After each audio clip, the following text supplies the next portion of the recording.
This week, in our series on archetypes, we're going to dissect the lover archetype and also learn the importance of making your mom cry.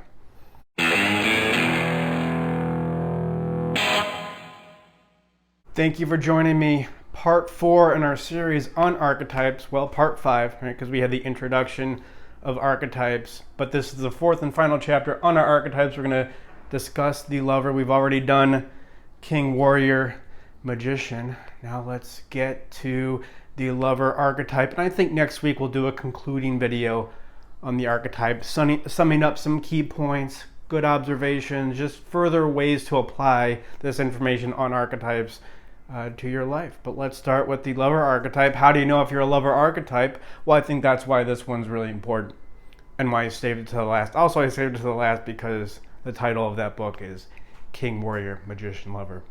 Just rolls off the tongue better. But also, I think a lot of men in today's culture, we can blame it on whatever we want. We can blame it on feminism. We can blame it on some other cultural, philosophical aspect going on. We can blame it on the absence of religion, if that's what you think it really is. We can blame it on estrogen in the water, turning frogs gay, but ultimately it comes back to us. This is our responsibility.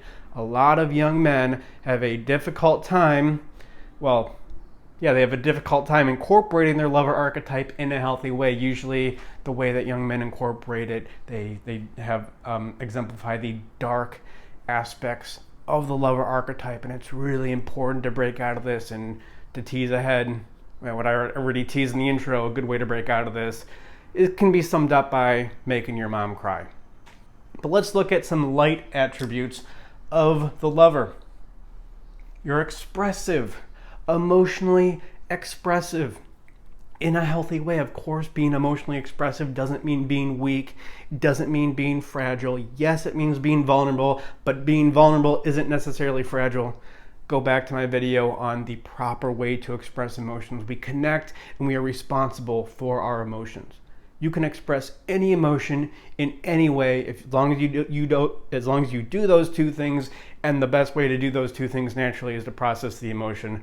We have a group for that, animusempire.com/group, and unconscious map. You can get to it at animusempire.com.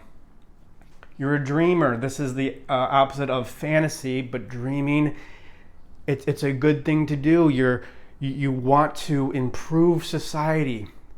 You want to help out other people in a good way, not as a way to avoid pain. We'll get to it with fantasy, but you have high aspirations. This is a light attribute of the lover archetype. You're very sensual. And perhaps we could say sensuous. You know the difference between those two? Well, if you're taking the SAT soon, you better know the difference between those two. But you're in touch with your senses, both on a non-sexual level and perhaps a sexual level. And you think, well, aren't all men in touch with their senses on a sexual level? Don't all men want to have the most amount of sex they possibly can at any given time? Yeah, but that doesn't mean you're in touch with the sensual feeling. There we go, that's how you can tell the difference. The sensual feeling of sex. You like the fact that you're having sex, but you may not enjoy the sex itself. Big difference. Men like the fact that they're having sex. Women much more in touch with the enjoyment of sex. So that's what the lovers are really good at. They actually enjoy the process, not just for high-fiving their buddies, not just for feeling good about themselves, like, hey, I got a girl to have sex with me. I like that feeling, but the sex itself. And with the lover archetypes, very good at the connected feeling, not only with the world, but with other people. This goes back into the dreamer. A lot of social architects, and I mean that not in the pejorative sense, like how the utopian becomes dystopian. With the lover archetype, there can be a healthy sense of that. This would be a great way to set up society. Now, that doesn't mean you become a tyrant, but look, the founding fathers of America, they were all dreamers in that sense. They were all incorporated their lover archetype. They sat down and go, look, let's build a society that would not only be good for me, but good for everybody else. Wasn't perfect, but it was definitely a step in the right direction, considering where we were. Some more dark attributes of the lover archetype. This is what I hinted at earlier. A A lot of men I see, at least 50% of young men out there, 18 to 35, you're feminized. You avoid confrontation. This connection thing, it goes too far, and you don't want to hurt anybody's feelings. You just want to get along. You want to get your hit of oxytocin. Fantasy, a lot of anxiety with the lover archetype. Why? Because you're higher on compassion up here. I already wrote it in, so I'll circle it. Lower on confidence in relation with your compassion. More anxiety disorders out here, up here, and so what's a way to distract yourself from your anxiety is fantasy. A dreamer is going to have more of a plan. He's going to be more rooted in reality. The fantasy is an escape. Oedipal boy issues. No, I'm not talking about the Oedipal mother, but you are an Oedipal boy as the result of your Oedipal mother. But if you're over 13, now it's your responsibility. And with the Oedipal boy, little boy needs mommy, needs other people to validate him. Maybe he took his umbilical cord out of his mom, but now he's looking for a girl to stick his umbilical, like, give me love, give me affection, I need that. And he tends to be indulgent, so we have maybe more food addictions here, but the opioid epidemic is a result of the dark lover archetype. Oxytocin, this is my unresearched, unproven theory, but it would make sense. Oxytocin works on very similar pathways to opioids. That pain reliever, tune out kind of sensation. And I think we have an opioid epidemic because first we had an oxytocin Oedipal little boy epidemic, unable to separate from your mother because you can't make her cry. And then we have a lot of MGTOW, men go their own way. Just a complete rejection of love and relationships with women. Why? Why would the lover want to reject a relationship with a woman? Because you feel the power that they can have over you. You can't integrate it well. You can't integrate your warrior properly. You're here. You have a difficult time getting to the center of the cross, the mandala, symbolizing our reconciliation with God, i.e. reality.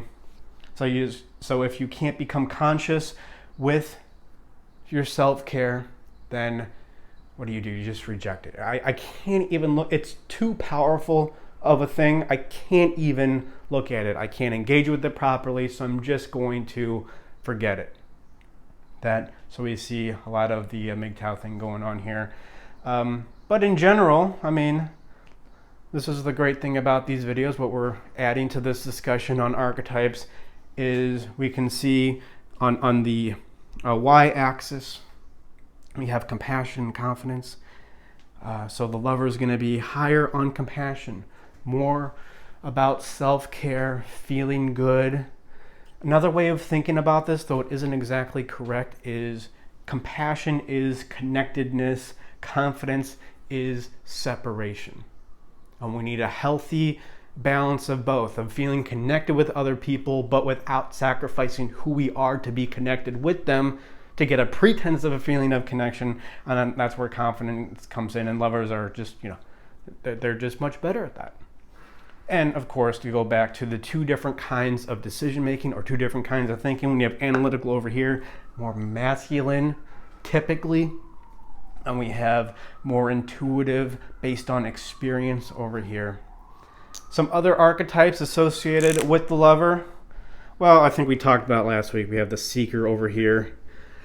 That's a pretty good one. And then up here, I think we might have mentioned this in the King video, but this is the caregiver archetype. Just general guidelines of different archetypes.